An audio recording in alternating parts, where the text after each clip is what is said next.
ایسے مولویوں کو کیوں رکھا گیا ہے مدرسے میں، انہیں نکال باہر کیا جائے۔ میرے بھائیوں، مدارس میں اللہ رب العالمین کا سب سے پہلا جو ہمیں درس دیا جاتا ہے، حضرت عبداللہ ابن عباس رضی اللہ تعالیٰ عنہ کی حدیث ہمارے سامنے رکھی جاتی ہے، اور وہ حدیث جو نبی اکرم صلی اللہ علیہ وسلم نے انہیں بہت ہی بچپنے میں سکھائی تھی، وہ حدیث ہمارے سامنے رکھی جاتی ہے، وہ حدیث ہمیں بتلائی جاتی ہے۔ وہ کیا ہے حدیث؟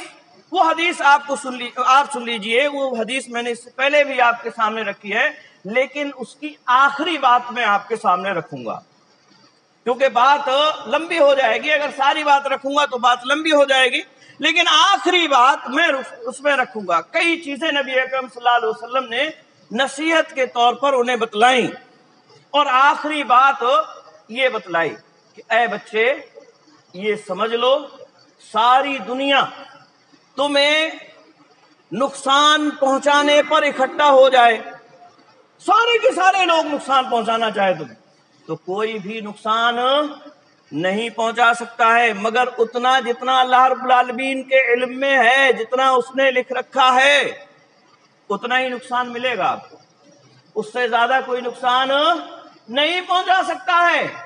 اور ساری دنیا اگر تمہیں فائدہ پہنچانے پر آ جائے تو فائدہ نہیں پہنچا سکتی ہے مگر اتنا جتنا اللہ رب العالمین نے اپنے علم کے مطابق لکھ رکھا ہے، اتنا ہی فائدہ ملے گا، اتنا ہی نقصان ملے گا جتنا اللہ رب العالمین نے لکھا ہے، اس سے زیادہ یا کم نہیں ہو سکتا ہے، اس میں کمی اور زیادتی نہیں ہو سکتی ہے۔ تو یہ بات ہمیں سب سے پہلے درس کے طور پر سکھائی جاتی ہے۔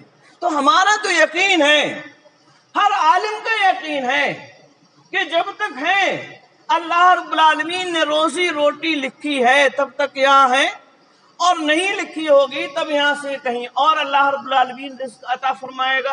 وَمَا فِي الْأَرْضِ دَابَّةٌ إِلَّا عَلَى اللَّهِ رِزْقُهَا، زمین پر چلنے پھرنے والی کوئی بھی جاندار چیز نہیں ہے مگر اس کا رزق اللہ رب العالمین پر ہے۔ کوئی بھی چیز ایسی نہیں ہے جس کا رزق اللہ رب العالمین کے ذمے نہ ہو۔ ہم یہ سمجھ رہے ہیں کہ ہمارے ذمے رزق ہے، تو آپ کی یہ خام خیالی ہے، یہ آپ کی فتوی بازی ہے جو جہالت پر مبنی ہے، اور یہ قیامت کی نشانیوں میں سے ہے۔ اللہ کے نبی صلی اللہ علیہ وسلم نے قیامت کی جو نشانیاں بیان فرمائی ہیں اس میں سے یہ بھی ہے کہ جاہل لوگ فتوی بازی کریں گے، جاہل لوگ فتوی بازی کریں گے، یہ ایک نشانی بیان فرمائی۔ تو یہ ایک اس بات کی بات ہوئی کہ مدارس میں خاص طور سے ہمارے یہاں اساتذہ کو بلا کر تنخواہیں کیوں دی جا رہی ہیں، تنخواہیں کیوں دی جا رہی ہیں؟ یہ اساتذہ یہاں مستقل مزدور کی حیثیت سے ہیں، اگر آپ کو مزدور نہیں رکھنا ہے تو منع کر دیجئے، کوئی کہیں دوسری جگہ دیکھ لے گا، اللہ رب العالمین نے اس کا کہیں اور دوسری جگہ رزق رکھا ہے۔ لیکن آپ کو یہ سمجھ لینا چاہیے، اگر آپ مدرسہ چلا رہے ہیں تو آسانی سے آپ کو یہ ملنے والے نہیں ہیں۔ آج علماء کرام کی قلت ہے، مل نہیں رہے ہیں، مسجدیں خالی ہیں، اور کچھ بوڑھے اماموں ان کی وجہ سے اس لائن میں آنے کے لیے تیار نہیں۔ وہ پڑھتے ہیں لیکن امامت کے لیے کسی مدرسے میں جانے کے لیے تیار نہیں ہوتے ہیں۔ کیوں؟ اس لیے کہ یہ چند دنوں کے نمازی، پہلے تو انہوں نے نمازیں نہیں پڑھی، عبادت کا وقت جوانی ہے، جوانی میں انہوں نے ہر طرح کی جوانی دیوانی بنا رکھی تھی، اب یہ نماز پڑھنے کے لیے آئے ہیں تو اب یہ اپنی مرضی سے امام کو دیکھنا چاہتے ہیں کہ اب ہماری مرضی سے یہ مسجد میں آئے، ہماری مرضی سے مسجد میں نماز پڑھے، ہماری مرضی سے یہ جو ہے سارے کام کرے۔ تو ان تمام وجوہات کی بنیاد پر بہت سارے علماء اس طرف رخ نہیں کر رہے ہیں۔ تو مدارس میں آپ منع کر دیجئے، سارے لوگوں کو منع کر دیجئے، کوئی یہاں نہیں رہے گا، آپ کے سارے پیسے بچے رہیں گے، آپ کھا لیجئے گا، انہیں جو چاہیے کریے گا۔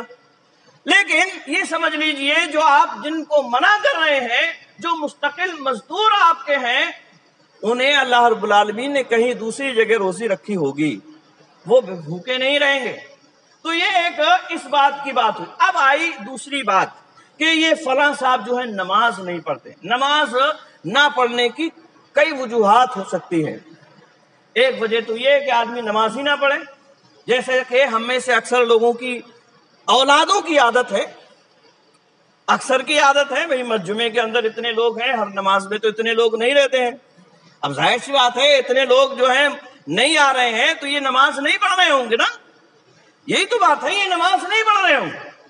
تو ایک وجہ تو یہ ہے کہ وہ سرے سے نماز پڑھتا ہی نہیں ہے۔ اور ایسا آدمی، اس سے پہلے میں نے آپ کو کہا تھا، ایسا آدمی جو نماز نہیں پڑھتا ہے سرے سے، چاہے ایک وقت کی نماز نہ پڑھے یا کئی وقت کی نماز نہ پڑھے، وہ ظاہر سی بات ہے شریعت کی مخالفت کر رہا ہے، اللہ رب العالمین کا گنہگار ہے، اللہ رب العالمین کے ہاں اس کی سزا ہے اور اللہ رب العالمین اس کو سزا دے گا۔ اور ایسا کسی عالم کے بارے میں سوچنا کہ عالم صاحب نماز نہیں پڑھ رہے ہیں، خاص طور سے یہاں کی بات کر رہا ہوں میں، کہیں اور دوسرے کی مثال آپ نہ دیجئے کہ فلاں صاحب دیکھیے نماز نہیں پڑھ رہے، میں یہاں کی بات کر رہا ہوں کہ اگر کوئی عالم نماز نہیں پڑھ رہا ہے تو یہ کیسا عالم ہے جو نماز نہیں پڑھ رہا ہے؟ کوئی عالم ہو کر نماز نہ پڑھے یہ تو بہت ہی بعید بات ہے، کیسے نماز نہیں پڑھے گا وہ؟ کوئی عالم نماز چھوڑ دے تو وہ اس کے علم کا کیا فائدہ ہے؟ اللہ رب العالمین تو یہ فرما رہا ہے کہ اللہ رب العالمین میرے بندوں میں سب سے زیادہ ڈرنے والے، خوف رکھنے والے جو لوگ ہیں وہ کون ہیں؟ علماء ہیں۔ وہ کون ہیں؟ علماء ہیں۔ علماء سب سے زیادہ ڈرتے ہیں، ان سے زیادہ ڈرنے والا اور کوئی نہیں ہے۔ اسی لیے آپ دیکھیے نماز میں اگرچہ کوتاہی ہے لیکن وہ حرام نہیں کھاتے، مدرسے میں پڑھانے کے لیے آئے ہیں، ان کا کام ہے پڑھانا، پڑھا رہے ہیں وہ۔ ویسے آپ باتیں بنا سکتے تھے، اب آج یوٹیوب پر سارے درس پڑے ہوئے ہیں، آپ دیکھ لیجئے کیسے پڑھا رہے ہیں اور کیسے نہیں پڑھا رہے ہیں۔ اب یہ پوری دنیا کے سامنے ہے، آپ دیکھ سکتے ہیں، جب چاہے دیکھ سکتے ہیں۔ تو علماء کا کام ہے یہاں پڑھانے کے لیے آئے، یہاں اور دوسرے کام کرنے کے لیے نہیں آئے، تو وہ اپنا کام ذمہ داری سے پڑھانے کا کر رہے ہیں۔ اسی طرح سے وہ غیبت نہیں کرتے ہیں، اسی طرح سے وہ حقوق العباد میں کوتاہی نہیں کرتے ہیں۔ اگرچہ نماز میں کوتاہی ہے لیکن وہ حرام نہیں کھا رہے ہیں، اگرچہ نماز میں کوتاہی ہے لیکن حقوق العباد میں کوتاہی نہیں کر رہے ہیں۔ ماں باپ کے حقوق ادا کر رہے ہیں وہ، اولاد کے حقوق ادا کر رہے ہیں وہ، اسی طرح سے پڑوسیوں کے حقوق ادا کر رہے ہیں وہ۔ اگر نماز میں کوتاہی ہے اللہ رب العالمین کے ساتھ ان کا معاملہ ہے، ہو سکتا ہے اللہ رب العالمین معاف کر دے۔ اور یہ سمجھ لیجئے کہ یہ کوتاہی کبھی کبھی ایسا بھی ہے کہ اس کا کوئی شرعی عذر ہے۔ شرعی عذر کیا ہے؟ شرعی عذر یہ ہے کہ آپ نماز کے لیے آئیں اور آپ کو اسی وقت پیشاب پاخانے کی ضرورت پڑ گئی۔ اللہ کے نبی صلی اللہ علیہ وسلم نے بیان فرمایا جب پیشاب پاخانہ لگا ہوا ہو اس وقت نماز نہیں ہے، جب کھانا موجود ہے، دسترخوان سجا ہوا ہے، اس وقت نماز نہیں ہے، جب آدمی سو گیا ہے، بیدار نہیں ہوا ہے، اس پر نماز نہیں ہے، یہاں تک کہ وہ بیدار ہو کر اٹھے اور نماز پڑھ لے۔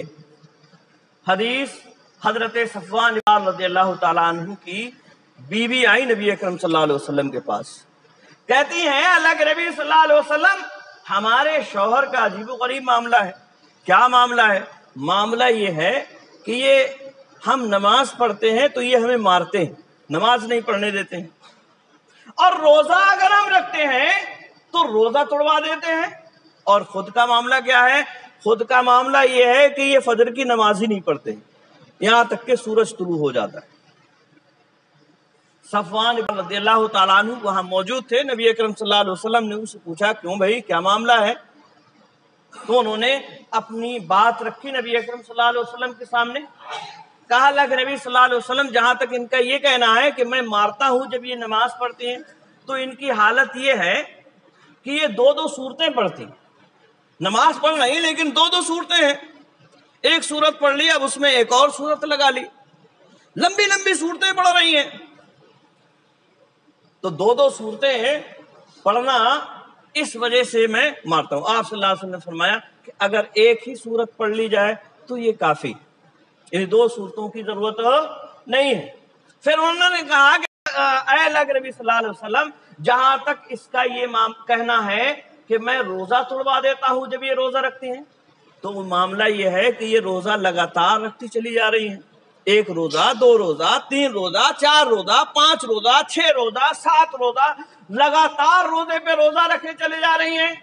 میں جوان آدمی ہوں، صبر نہیں کر پاتا ہوں، اس وجہ سے میں روزہ توڑوا دیتا ہوں۔ آپ صلی اللہ علیہ وسلم نے فرمایا کہ کوئی عورت شوہر کی اجازت کے بغیر روزہ نہ رکھے۔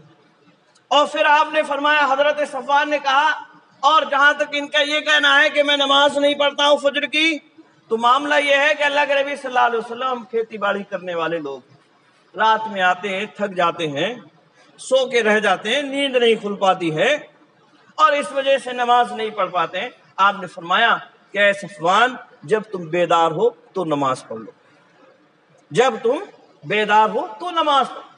تو یہ جو ہے یہ عذر ہے، یعنی نماز تو پڑھنا ہے، چاہے وہ وقت ختم ہونے کے بعد آپ بیدار ہوئے ہیں تو آپ کو اس وقت پڑھنا ہے، کھانا کھاتے کھاتے آپ کی نماز چھوٹ گئی ہے تو اس کے بعد آپ کو پڑھنا ہے۔